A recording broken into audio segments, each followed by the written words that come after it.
All right, everybody, welcome back to the bar exam. And as promised, we have a very special guest for you today. Now, we're talking to a true Renaissance woman, Toria. She's a Hi. singer, a rapper, a songwriter, a spoken word artist, a certified spiritualist, a Reiki healer, a shaman, a life coach, an engineer, and a clothing designer. Did I miss anything? No. Got it all. All right. Now, if you can name it, she's probably done it. And she does it with intention. So her journey is all about elevation, self expression, and healing through both art and spirit. Bree, welcome to the show.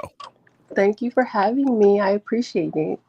Absolutely, absolutely. Now, just before we, deep dive too much, I just want to say, all right, in a more general sense, I guess my question will be, what inspired you to explore so many different creative paths? Feel like I was very passionate about a lot of things, and it would be injustice to myself if I didn't fully put my energy in towards it just to give it a try. Because why just stop at just music? Even though I love music, but I can do all these other things, I have all these other gifts. So why not pursue them? So that's why. I like that. How would you say your musical side and your spiritual side intersect with each other? In regards to it being a frequency, I feel like vocals, your voice, the type of tones that your voice can do, it's a frequency. I don't know if you've seen, and I'm so glad that you asked me that. Sinners is like a good explanation for it. I would say, I don't know if anybody's seen Sinners. I don't want to say too much, but I your have. voice Yeah, can go be ahead and speak on it, though. your voice can be a frequency, and it can welcome in the type of like if you welcome in good and bad.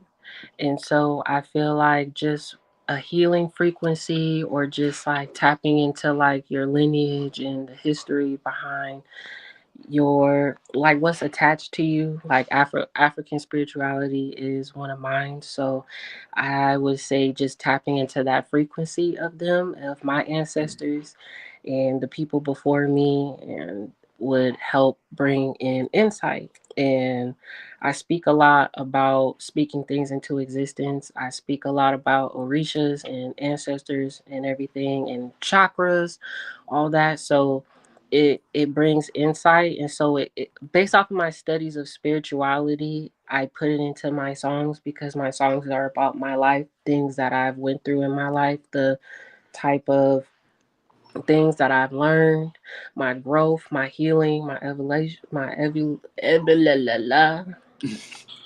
evolution of myself and the forms and my future self. Like I just feel like it all combined together. And that's how. I don't know if I answered your question. My brain is all over the place. No, that was good. That was good. Well, speaking of Sinners, I really liked how they incorporated all of uh the various time frames of black music that got us through certain periods, like how they were heavily referencing blues, and then how that kind of blended into jazz, and then how it eventually blended into hip hop, and how they went from the fields to the clubs, and all of that kind of stuff. So it really showed like the duality of black Americans specifically. So what was your kind of overall takeaway from it? You brought the movie up, and that's right in your wheelhouse. So I loved it. I loved it so much because I feel like people that have a lower register, they get dimmed as, like how the pastor said, the devil's work type of thing. Like blues and jazz has been dimmed as that. And I don't like it. It can bring in good and bad. It's just I just loved it so much because people that have a lower register, I get it, and it's just like that spoke so much of like it bringing in a community and not even just based off of like the people that are present, but also the community of your passed on life ones and the different traditions, like the Chinese traditions, the African traditions. And it brought in all those types of energies in that one scene. And it was emotional for me because it's just like, yes, summon all of your people and connect everybody together, because they be having us messed up when it comes to us lower people that can do lower registers. And it's a healing sound. A lot of people, when I would tap into my lower register, or people that listen to lower register people like Anita Baker or Nina Simone, and like everybody that has tapped into that, they get, it's like what people say is that it sounds like liquor, like cognac when it's not refrigerated. Like it's just a warm, sensational feeling that you feel, that puts some hair in your chest, and it feels nice. You get that nice feeling. And that's a good feeling to feel. Without drinking alcohol, and somebody can just sing or play an instrument and you feel that, that's a good feeling. And I just was just really thankful for that movie. I watched it like 3 times. So that's my take on it. They got your money. Shout out They to Sinners, you did. know. That they did. For sure. Marcus, what you got, bro? I can't hear anything. You on mute, bro. I know the songwriter approach is different, you know, like for everyone, you know, everyone who makes music. So do you feel that your approach to songwriting has changed since you've embraced your spiritual identity, or do you feel like it's the same? I feel like it's changed. I didn't feel comfortable speaking about my spirituality or the type of languages that I can speak when it comes to it. And so in the beginning of my journey, I was not comfortable. I think it has evolved my song, my lyrics, because I branched out into speaking in different languages or saying different things and actually putting emotion. I also think because I was closed off emotionally, like even when it comes to myself, I was closed off when it came to a part of myself, that my lyrics weren't hitting like how they are now. And now that I've opened myself up and was authentic with what I was saying and put my emotions into it, I feel like it has transformed a lot. Okay. I like that. I like that. Now, so speaking of, you know, kind of the spiritual journey and everything, you know, we all black here, so we know how it is. Most of our families grew up Christian, you know, Baptist, you know, we love us some Jesus, right? So what was that like as far as, you know, embracing something outside of Christianity, embracing something that, you know, some people may consider, you know, they'll throw words out there, voodoo, oh, you're doing witchcraft, and you're doing, you know what I'm saying, like all these different types of things, with a negative connotation. I know some people who use witchcraft in a positive connotation, so I'm using it purposely in the negative right now for the purpose of this combo. But when people come at you with that kind of stuff, you know, and you know you're grounded in who you are, and obviously you're putting it in your art, and you know you are certified, you know, in spiritual healing and things like this, so obviously you take it serious. So how do you communicate that, I guess, to like your family members or the people that you grew up with, who I'm going to assume were probably either Christian or, you know, something more traditional, for the lack of a better term? It You're on mute, by the way. Oh, no, you're not. You're good. it was, I'm trying to find an appropriate word for it. It was definitely draining. I would say it was 100% draining, because it was like I'm going on my own path. I'm going on my own journey, my own route that is of unfamiliarity when it comes to them. And so all the things that were said and the arguments that were had, even to this day, is just, it's draining. And I could only I imagine, was, because that I go through that just as being an agnostic sometimes, like, and I'm like, that just, I don't know, you know, and people are like, what? So it's draining. I feel like you should just allow people to believe in what they believe in, and as long as it's not something that is detrimental to them and the family or whatever the case may be, then okay, have say whatever you got to say. But trying to like pretty much crucify somebody into believing into something that is even within them as well, but they reject it, or they were segregated into like these different I just had this conversation not this long ago. I feel like it's all just cults. Like they say that, oh, you're in a cult and everything like that. And I'm just like, you're in a cult too, but you have like you call it something. And so it turns into like arguments like that. Like the more people realize that all the religions and the belief systems are the same, you believe in a higher power, regardless of the name. You believe in somebody that you feel like is above you, and you feel like that whatever is above you lives within you. So why are you literally just like attacking me because I have that same belief system, but it's different, it's named different. And so it caused a lot of havoc, and adding it into my music, it definitely showed me where the support was. I had the support of everybody in the beginning when I wasn't true to myself, but then being truthful to myself and what I was standing for in my belief system, I feel like the support definitely decreased when it came to personal connections, but it opened up a lot of other connections, people that I'm not personal with or that I don't know. They support me and they rock with me, and they tell me how my music has affected them or how it's made them feel.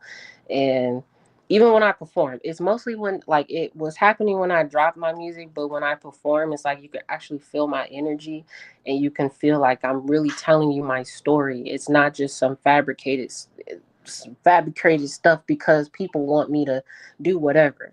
It's things that I've actually went through. It's stuff that I actually stand by, and it is gained the attraction to people that I don't have personal connections with. And so that alone was hard for me, because you want the support of your friends and your family, but once you realize that, I'm still trying to realize it really, but once you just come to the conclusion where it's just like I'm attracting my own tribe, I'm building my own connections, I'm building my own family based off of me being unapologetically me and authentic, it eases up the wound a lot.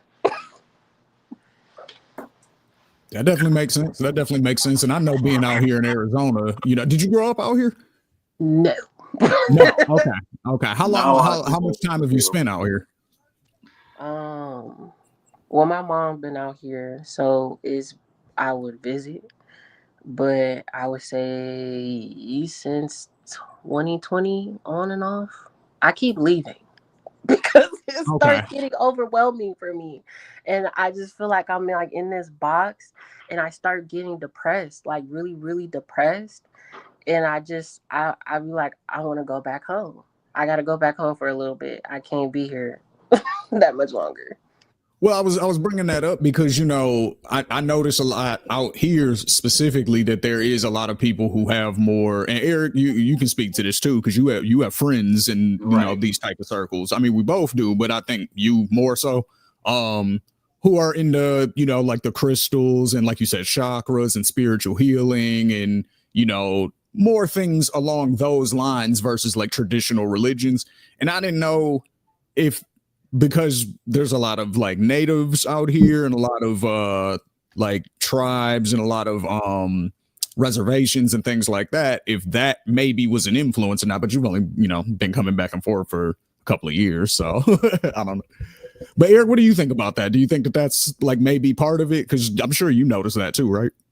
Oh yeah, definitely. I mean, it's something about the different types of communities that people seem to form or link with out here, that whether it's somebody who has experimented with crystals and kind of wants to learn a little bit more about the culture, or whether it's somebody who has been in a community where a lot of them like that same type of different vibrations of music, and whether they just want to go somewhere by themselves. It seems like a lot of people out here, they like form those connections like really quickly because it seems like it like helps them get through the seasonal depression and things like that. Do you think that that's also something that kind of affected you as well? Yeah. Yeah. 100%. Yeah, for sure. Yeah, I see it. Like I said, I see it a lot all the time, especially in just different circles of friends. Is that kind of what originally led you to becoming a certified Reiki healer and shaman? No. My spiritual TT advised for me to become certified in the things. Everything started heightening for me when I got back home. It really got really bad when my Meemaw passed away. My granny passed away. That's when everything hit me, and I would say like I've noticed a lot of it in the beginning, but I was just like running away from it because I'm an Aquarius. I don't know if y'all big on zodiac signs, but I'm an Aquarius. So one thing that I realized about myself is that I don't like doing what everybody else is doing. And a lot of people were doing like tarot readings and like tapping into that, and I would just be of support, but I wouldn't say anything about it. And so it was strong before I came out here. And then when I came out here, it was just like everybody was doing it and I didn't want to do it anymore. And then when I decided to do it, it was just like, oh, you're not doing it right. Or, oh, you're a dark person and all this other stuff. And because it was different. And I, it made me stop. And then I would keep going again. Or people were just like, I don't know. I got a lot of negative comments being out here when it came to my spirituality because I do the orishas and like the deities and voodoo, hoodoo, and like us, not like the negative aspect of necromancy, but like tapping into like passed on loved ones or being a threshold to the people who have passed on, so then they can actually go through the threshold was like the stuff that I was doing, but that got dimmed as like being bad and negative because it was different. And so when I came out here, that's when I kind of like put myself those aspects in a shell. But like when it came to like tarot reading or like chakras, I was speaking highly of it. But I think where my heart where my heart was at was like the southerny type of African spirituality because that was my heritage. Can you quickly forgive me? And I'm coming from a place of sheer ignorance. Explain to me the difference between a shaman and a healer. Like I don't know. A shaman is someone, in my viewpoint, quote me if I'm wrong. A shaman is someone who is technically a healer, but they use their. I'm trying to find the English terminology for it and not speak in Hinduism because that's my problem. Their throat. They use their voice. I view them as like sirens. Like I would say they're more like sirens in a positive way. They use their voice, the frequencies of their voice. They use like sound bowls and they'll do chants and everything like that. Who I view as a shaman would most likely be like Erica Badu. Erica Badu is more of the shaman. She'll use like or Janaea Keough. She's a shaman. They call her a siren. They'll use their voice and their sound bowls just like sounds. They'll use sounds. Healers, they use a lot of other things too. That's why I think of them as a category of healers because there's healers that use their hands. There are healers that use crystals. There are healers that use like actual, what do they call those? Those like those little rollers that they put on your body, or they'll use like things of nature, like wool or something, to like hit you in certain places. Like there's certain type of different healers, and so shaman is just categorized is one of the categories of healers, but they use sounds. Almost like an instrument. Pretty yes. Mm. That's my viewpoint on them. Quote me if I'm wrong. No, I wasn't gonna do that. Well, I'm about to do that. So, do you find it difficult bringing ancient practices into a modern context like that? Oh yes, yes, 100%. Yes, I. It's. Is that my dog? I do feel like it's a little bit harder because again, some of the people that I've intertwined with, they are Christian believers, and so they only think of like Jesus Christ as the prophet. They don't believe in like multiple gods, and so I kind of find it a little bit difficult because I describe the deities that are attached to me, and I would tell them how they represent each song, and so it does make it a little bit hard, but I always be grateful for it because I can use it as bringing in enlightenment. Sometimes it will make people curious and try to figure out, okay, what are these deities and what do they mean? Are they a part of my lineage? Like they'll ask certain questions like that's based off of what my album pretty much did. My EP was what caused the eruption and the confusion when it came to that, but the EP with the album was the concrete. Okay, this is what this means. This is what this stands for. This is what all of this means. Okay, cool. Like it was just like the concrete aspect, but it was hard in the beginning. Hmm. Okay. Yeah, that definitely makes sense. Now, you know, in addition to being an artist, you're also a business person. You know, you're an entrepreneur. So, you know, shout out to all my entrepreneurs out there and check out that interview series on the Ethos Media Network, please. But does your spirituality ever conflict with business practices, especially being in America, especially, you know, it's capitalist, it's hyper capitalist, and, you know, especially in you know, given what's going on in 2025, things are about to get real tight, and some business owners are probably going to have to make some decisions that they maybe wouldn't make under normal circumstances. So, you know, talk to me about that. Talk about how you maintain your spiritual path while also being an entrepreneur and a business owner. Man, it is hard. It is hard because the people, the connections that you have to make, and the people that you have to talk to, it's like you got to give them grace, and I'm learning that, and you have to be patient with a lot of things. And my entrepreneur side is like, I need this now, and I need it to be this way. If it's not this way, then it's going to be a problem. I'm going to catch an attitude, or it's like, or it's like the designing of it and staying up all night, and then the people that just come into your life and just flip everything upside down, and you just have to still just view it in a positive light. It is hard because my ego and my spiritual side battle with each other all the time because of everybody battling with themselves and being greedy and being money hungry. And yeah, you know, be about the money. I get it, but don't let that cloud your judgment and make you miss an opportunity or cause conflict when it don't need to be conflict. So it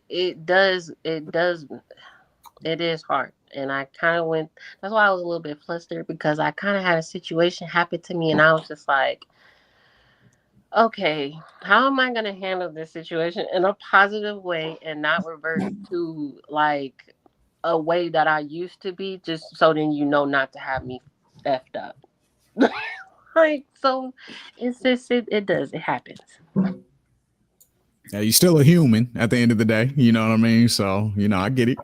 Talk to us about your clothing line, though. You know, let's get into some of your businesses that you got going on. You know, what's up with the clothing line? What does it represent? Now I am representing the Southern Negroes that are stallions. Well, just all around, but primarily just those.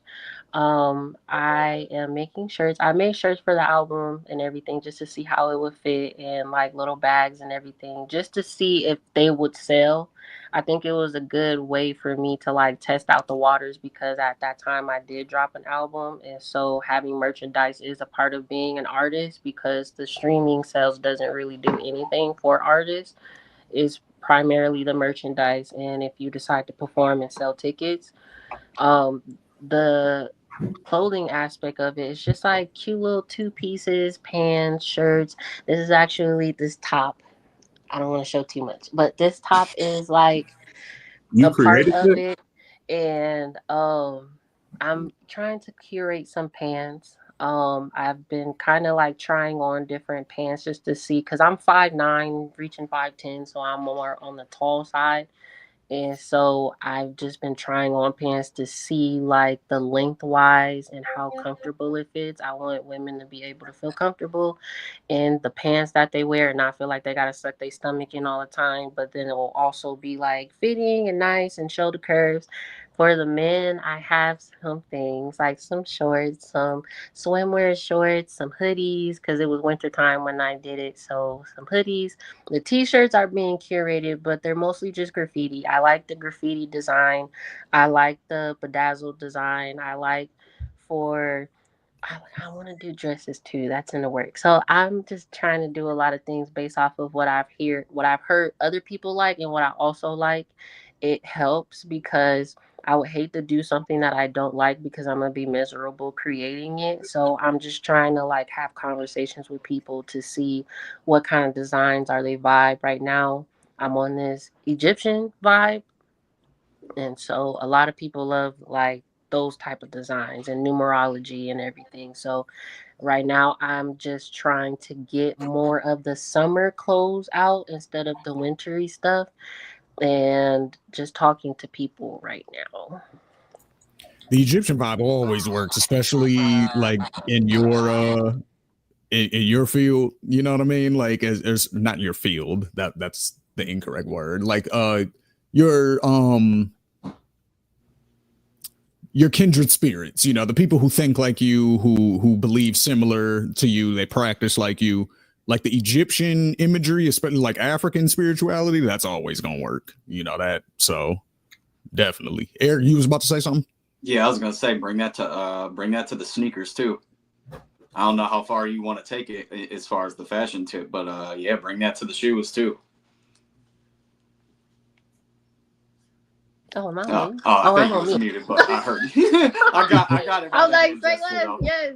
Because I know some graffiti designs on some shoes or like cute little Egyptian things and stuff like that. For it, I got you. Now that's in my mental. I didn't think that far, but now we locked. Yeah, I I like just don't those want you to stop at a graffiti sweat. designs they do on the Air Force Ones and whatnot. Those are always dope. Yeah, see, but we can. I was gonna kind of tie two into one just based off what we were saying. So just based off you running the clothing line, like you also maintaining being an artist, maintaining everything spiritual that's going on with you with your businesses and everything. How do you think you are able to stay grounded running all of them all at the same time? And then what would you say is like the biggest misconception of being your own boss when you're doing that all by yourself?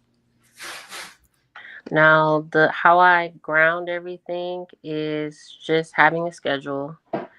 I pretty much just make time to do every single thing within my free time. Like I do work a 9 to 5 job, mainly.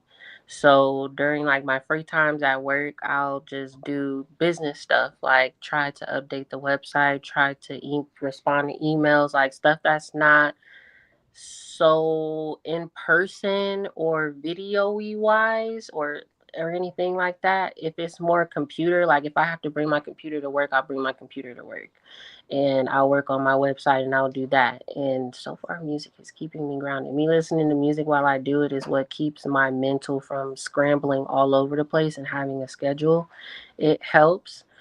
When I deal with people, when I have the in people personal connections that I have to have in order for me to like do the artist and being an artist and being an entrepreneur, and then also running the business at the suite, doing the spiritual stuff, I try to make a little bit of time to myself either in the beginning of the day or at the end of the day to do something that will get my energy centered. I've realized recently, like if I just be on go, go, go, go, go all the time, I'm gonna get aggressive and I'm gonna be mean and I'm gonna be over it.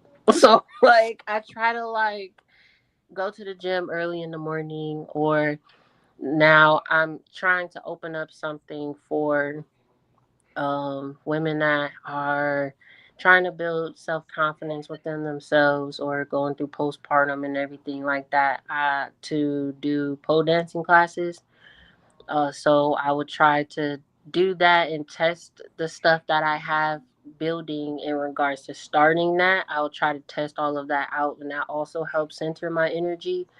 Or I would just pretty much just exercising, kickboxing. I'll just do something to center my energy so I'm not so aggressive and not all over the place.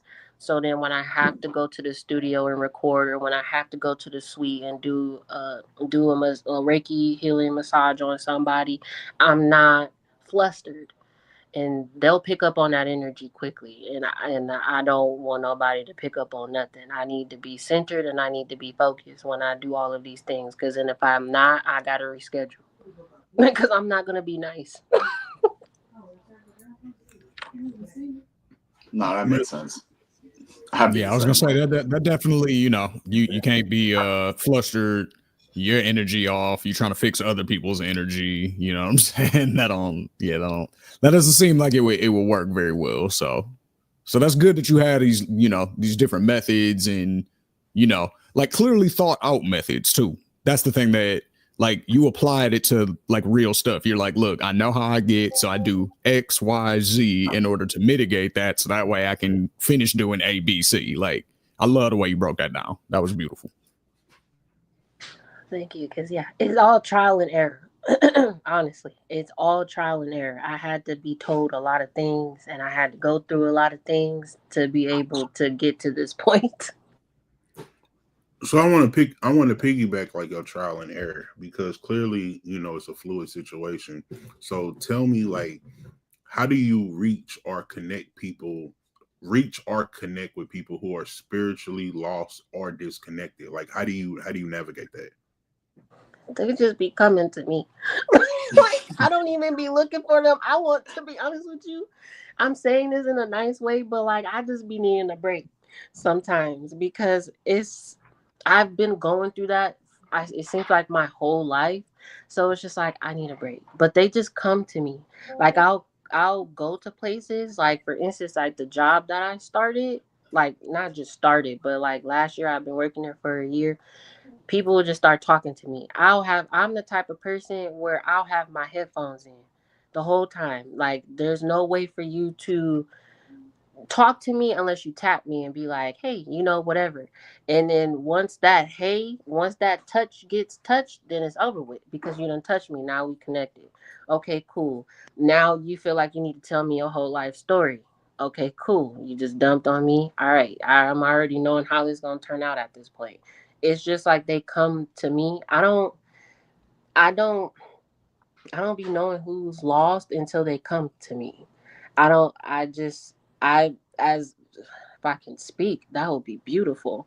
Um like um I view people like how I view myself. And I think that's why a lot of situations have happened in my life because I've realized that people aren't like me and they're not going to treat me like how I treat other people. They're going to treat me like how they treat themselves. So I've realized that recently, but it's just they come and they say something to me, and once they come and they say something to me, and they'll dump on me like within that hour. And then that's when I just be like, okay. So do you welcome those interactions, or do you want to like shy away from them? Honestly. You're putting me on the spot. Honestly, it's like a mixture of both. I'm a humanitarian. I'm all about helping people, but there's also comes a point where you get tired. Like I want to be able to like live life and know that people are coming to me because they genuinely want to come to me. By based off of conversations that I've had, it seems like people who have came to me in their lost souls, they come to me because I'm a healing. They feel healed. They feel better. They feel like they can actually speak to somebody. But sometimes that person also needs somebody to speak to too, because of all the energy that they've intaked. So luckily, I've been in therapy for so long. I'm surprised that I'm not locked up in a psych ward at this point because of the stuff, because it's a lot. So it's a mixture of both. I'm very happy that you said that last part, and that's what I was gonna actually ask you. Like, so who does the healer go to when she needs healing? You know, but you just said it. So you've been in therapy. So okay. Yeah, I highly recommend therapy. Like I tell people that when I turned 30, that was the best decision I ever made in my life. For sure. So talk to us about the album though. You know, you got, I was checking it out. You know, you got some stuff on there, Thank you so much. My album rapper, is singer, like you're doing it all. So talk to us about the album. Talk to us about the process of making it. Who did you work with? All that. Talk to us. so my uncle is a producer and an engineer as well. For his producer name is Reason. So I was going back and forth from here back home and other places to work on my album, which was a lot because it took a lot of time. It took. I got the nickname of Suge. I don't know if that's a good thing or a bad thing, honestly, but they was calling me Suge because I was waking up at the crack of Jesus. Like before the sun would come up, I would be in the basement in the studio sitting there, even when the sun is down. Like I wouldn't get upstairs or back to bed or back at home until like 4 or 5 o'clock in the morning because I was working and people made nicknames of me and I was consistent with it. I was unconsciously named the album. I wasn't really aware of ISIS or the standpoint of ISIS, what the representation of her was. And so the fact that I came up with that name unconsciously, I was genuinely at a photo shoot sitting there and I was just like, ISIS. And my photographer can vouch for that. She was just looking at me like I was slow. She was like, what? I was like, I think I want to name my album I Am ISIS. She was like, okay, I was like, no, like like your I. And then after that, it was over with. I wrote a song, waiting on the photos. People were sending me beats before then. And I thought my EP was gonna be it. Like I was just like, okay, that was a lot. Let me just chill out for a second. And then next minute, like I started hearing lyrics and I started hearing beats. And then I would check my email and the beats that I was hearing was matching the songs. And so I was like, okay. So everything was very unconscious. I feel like I've allowed my higher self to take full drive when it's come to my music career because I wasn't too much confident in my voice based off of the frequency and how it sounded. So I was really trying to not give up, but I was reaching more towards giving up, and then all that happened unconsciously. So I wanted to collaborate with someone, a couple of people, but they didn't work out. It didn't work out for the best. So I did this whole album by myself. I collaborated with producers from all around, from New York, from Georgia, from Milwaukee. My uncle, Pink Sky was actually produced by him, engineered by him, but everybody else was like all over the place. I connected with a lot of producers when I went on tour, and they sent me their stuff. They sent me based off of my sound and hearing my story and hearing me live because my live performances sound completely different than the actual music, which is okay. I've heard that when it comes to a lot of artists that they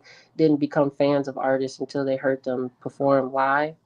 So I connected with them, and shout out to all of them all over the place. It's too many to name at this point.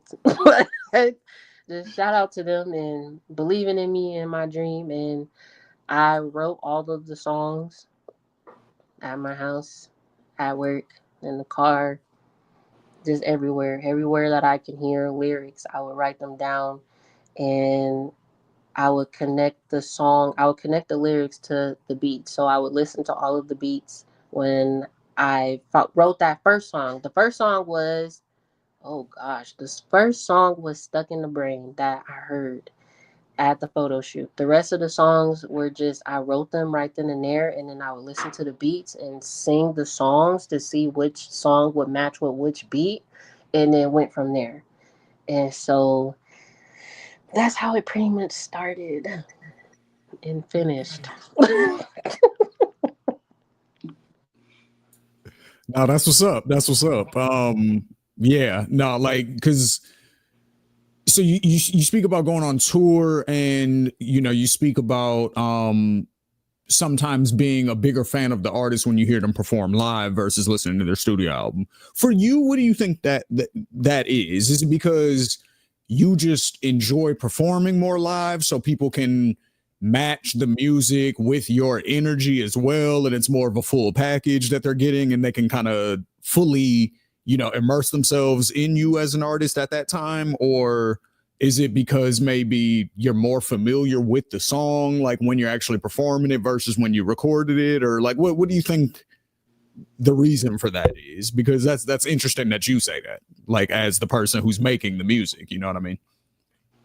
I would say it's the first one. They're able to feel my energy, and I feel like I feel a lot more comfortable with singing in front of people instead of like by myself confined. That's pretty much how I started off, was singing in front of people. And technology ain't my strong suit, for real, for real. I I don't know what it is, but it's just like I hear it too when I sing. It's different than if I record it on my phone and I'm singing on my phone. I don't feel like you're getting the full gist of my voice. I don't feel like you get the full emotion and the full energy based off of me sitting my phone up and pretty much singing. I feel like it's more rehearsed, but when I'm performing, it's like whatever happens is whatever happens. Like at that point, like I've rehearsed, yeah, but I didn't rehearse everything that I'm going to do on stage. So that's, I feel like it's the first one. It's almost Yep. like it comes more naturally when the live performances happen. Yeah. Yeah, no, that makes sense. I see what you mean by that. So really for you, now that the album is out, what is still one project that you're still looking to do that you feel like you still got on the horizon? Where does Bree see herself in the next 5 years with everything? Hopefully I would be able to become successful in doing whatever passion, whether if it's modeling or music or just spiritualist, whatever my gifts are. I definitely want to become successful within those gifts within 5 years, hopefully, because this job is pretty ghetto. But besides the point, um, and just like mentally peaceful. I think what is primarily with me is I want to be able to do my gifts and still be peaceful. I want to be able to do my gifts and be far. Like I love to perform. I like to create music. I just want to be able to find my tribe that I can do these things with peacefully, and just let everything just flow. Hopefully within 5 years everything will just flow at this point. That's just my goal. I hear that. I hear that. Marcus, you got any final words before we bid Miss Bree Toria adieu? You might want to let us hear what you're saying. Yeah, You know what I'm you got saying? it yourself. I guess that would definitely help if you could hear me. Like I guess because you kind of answer this, but like this is like I said, this is like from a different perspective because like I feel like you've addressed the people who don't necessarily support you or understand, but you said you juggle music, you juggle healing, you juggle fashion, you juggle business. Like like we can see that you have a focus for it, but some would say like she's just spread out all over the place. Like this is just too much. Like how do you give each lane its own individual attention, being that they all centered around you? I think I just really just like my schedule. I try to just be sure to give like each thing their own day, and it'll help me by giving my full capacity. And when I do it, if I keep if people keep saying that I need to give other people the load, and if I give them the load's not gonna get done the way that I feel like it's done, and that's probably why they called me should, because I have a vision for it, and not everybody has that same vision as me. So I just went through different trials. I was all over the place in the beginning. I would just do everything, and it would just be when I felt like it, and sometimes it wouldn't get done because I wouldn't always feel like it. But then when I gave the load to other people, it was just like it was getting done wrong, or it wasn't getting done, and it was just like a waste of time. So now it's like I make sure that I give like my business Monday and Tuesday, because I'm going to be at home those days. And or in Friday, Saturday, I'll do the music because I'll be off those days, and I can actually go to the studio or go to the rehearsal and go to this, that, and the third. I don't try to like overbook myself. I just do which one I can give my full capacity to, but I don't have to physically be there, or I don't have to give it so much of my energy.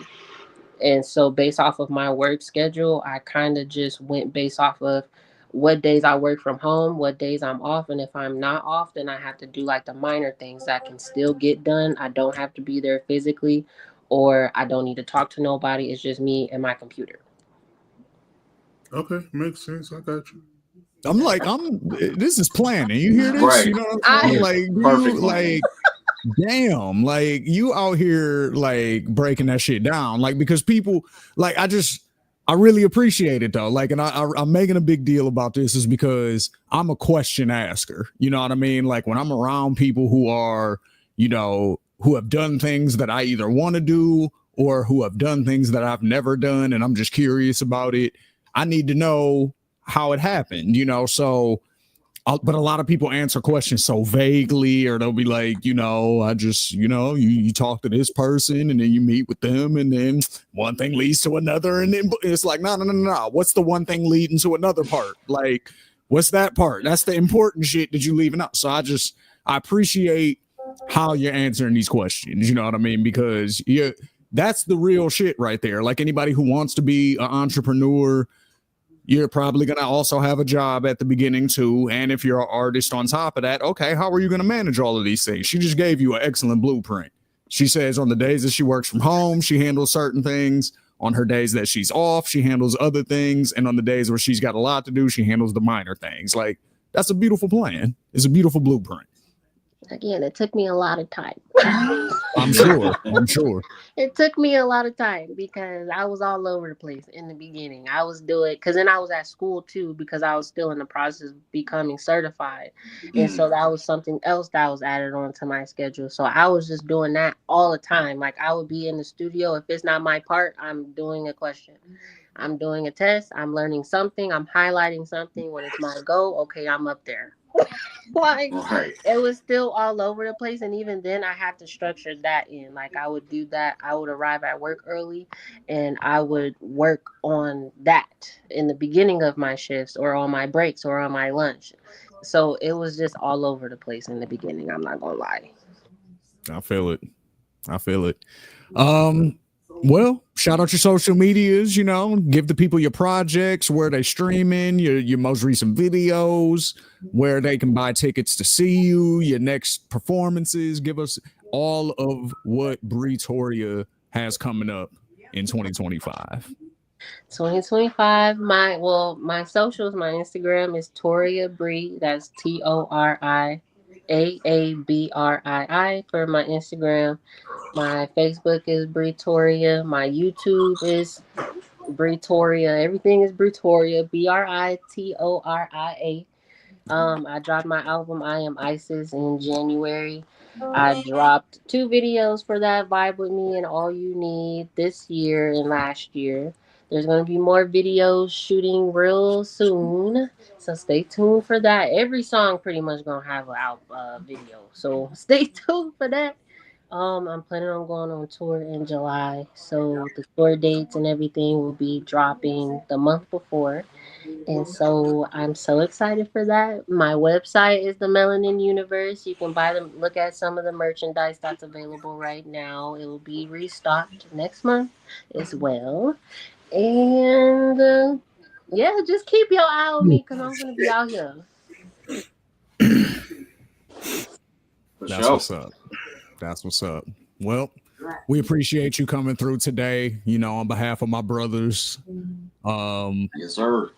Once again, definitely appreciate you openly and honestly answering all of these questions, talking about your spiritual journey, talking about your music, your businesses, how you balance everything.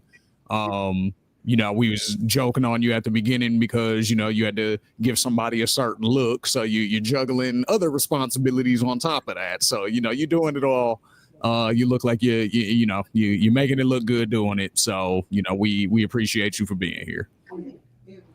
Thank you for having me. I appreciate it. I appreciate the conversation. I appreciate the questions. I'm glad that the questions were of value and not, not of value. I always appreciate those. And I'm glad. Thank you so much. I don't even know. But yeah, this is being a mom. That's it. I'm not, I don't want to put people's kids out there if they didn't do it. So, but, I'm sure everybody knew what I meant by that. You know what I mean? Oh, yeah. But, all right, y'all. Well, this has been the Bar Exam. This is Shane G. We got Eric G. We got Mr. Marcus and the lovely Britoria. Please follow us on social media at the Ethos Media Network on Instagram and on Threads. Make sure that you follow me at Shane_Ethos on everything. Follow Marcus at Mr. Marcus TV on everything, and follow the Eric G Life on everything. Till next time, this is the Bar Exam. Peace. Appreciate you. Later.